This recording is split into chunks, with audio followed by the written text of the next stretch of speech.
আমাদের যে পরিচিতি ছিল সেই পরিচিতিটা ধুলায় মিশিয়ে দিয়েছে এই ডিজিএফআই। তাদের সবার হাতে ছিল এসএমজি। আর এটা তো এমন একটা ঘটনা যেটা পৃথিবীর ইতিহাসে ঘটে নাই। আমরা ডিজিএফআই থেকে কোনো ধরনের ন্যূনতম সাহায্য পাই। উঁচু উঁচু বিল্ডিংয়ে যারা থাকতো আশেপাশে তাদের অনেকের কাছে ভিডিও ছিল। ডিজিএফআই আমাদের একটা ভাইটাল অর্গান এবং এখন সেটা হচ্ছে যে ভীতিকর একটা অর্গানাইজেশন হয়ে গিয়েছে আমাদের সবার জন্য। আমাদের যে পরিচিতি ছিল যে সম্মানের, সেই পরিচিতিটা ধুলায় মিশিয়ে দিয়েছে এই ডিজিএফআই। তার আগেও পলিটিক্যালি ব্যবহৃত হয়েছে, কিন্তু 2009-এর আগে এইভাবে হয়নি। তারা একটা দানব তৈরি করেছে। সেই ডিজিএফআই সেই সময় 9:25 এখানকার যে ডিজিএফআই যে রিপ্রেজেন্টেটিভ বিডিআরে ছিল, সে প্যারামিলিটারি ফোর্সের যে অফিসারটার দায়িত্বে ছিল মেজর মর্তুজা, তাকে 9:25 খবরটা দেয় যে এখানে গোলাগুলি হচ্ছে, এখানে অসন্তোষ তৈরি হয়েছে। সে সাথে সাথে কর্নেল আলমাসকে জানায়, এখানকার ঢাকার ডেড কমান্ডার কর্নেল আলমাস সরাসরি ডিজিএফআইতে জানায়। সে সময় সেখানে বসা ছিল র্যাব 2-এর কর্নেল শামসুজ্জামান সিও। তিনিও ঘটনাটা জানতে পারেন যে বিডিআরে একটা ঘটনা ঘটছে। তিনি সাথে সাথে দেরি না করে বেরিয়ে পড়েন। তার গাড়িতে প্রায় 7-8 জন র্যাবের সদস্য ছিল, এসএমজি লোড করা, এবং তিনি আবার অন্য অন্য জায়গায় খবর দেন সবাই যেন বিডিআর ওইখানে চলে যায়। এর মধ্যে তার সাথে গুলজারের যোগাযোগ হয়। যেহেতু গুলজারও র্যাবে ছিল, শামসুজ্জামানও র্যাবে ছিল, গুলজার র্যাব থেকেই বিডিআরে গিয়েছে। সেই কারণে যোগাযোগটা বলছিল যে তুই চলে আয়, এরা ভীতু, তুই ঢুকে পড়, এরা পালায় চলে যাবে। তো সে 5 নম্বর গেটে যায় এবং বলছে তুই দরবারের এদিক দেয়। সে 5 নম্বর গেটে গেছে। যাওয়ার পরে যে ঢুকতে যাবে, এর মধ্যে তার সাথে আরও অনেকে যোগ করেছে, প্রায় 30 জনের মতো, 30 থেকে 35 জন।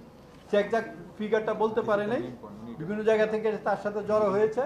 তাদের সবার হাতে ছিল এসএমজি এবং র্যাব কিন্তু অস্ত্র এবং গোলাবারুদ নিয়ে মুভ করে। তখন প্রথমে তাকে কর্নেল রেজানুর, র্যাবে পোস্টিং ছিল, তিনি জানান যে তোমাকে ভিতরে যেতে মানা করেছে। পরবর্তীতে তিনি মেজর জেনারেল হন এবং তিনি অ্যাম্বাসেডর হিসেবে দায়িত্ব পালন করেন। তিনি একটি রাজনৈতিক দলীয় পরিচয়ও বহন করেন।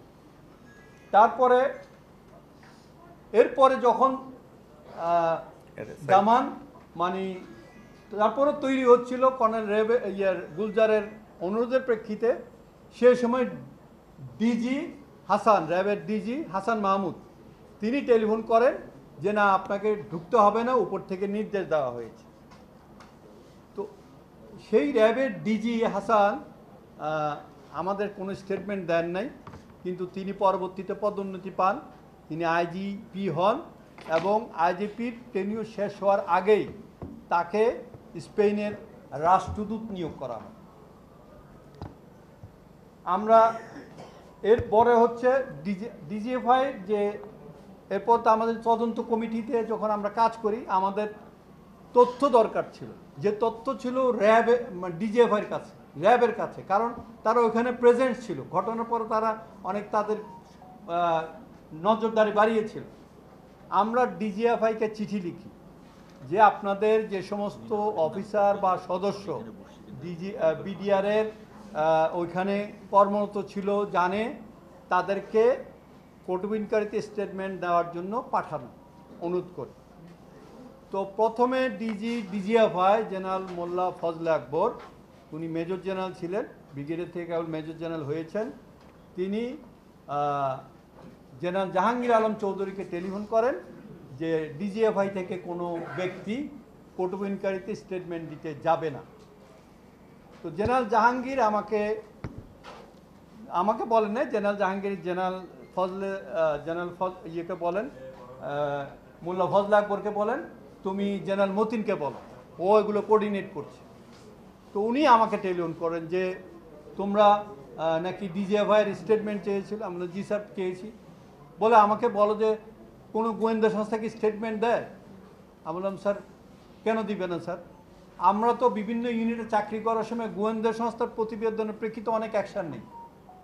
আর এটা তো এমন একটা ঘটনা যেটা পৃথিবীর ইতিহাসে ঘটে নাই, তো এখানে স্টেটমেন্ট দিতে অসুবিধা বলে না, আমার কোনো অফিসার স্টেটমেন্ট দিবে না।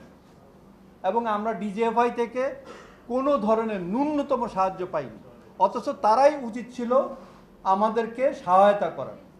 এবং আমি যেটা শুনেছি, ওইখানে উঁচু উঁচু বিল্ডিংয়ে যারা থাকতো আশেপাশে, তাদের অনেকের কাছে ভিডিও ছিল, সেই ভিডিওগুলো নাকি ডিজিএফআই রিপ্রেজেন্টেটিভরা গিয়ে নিজেরা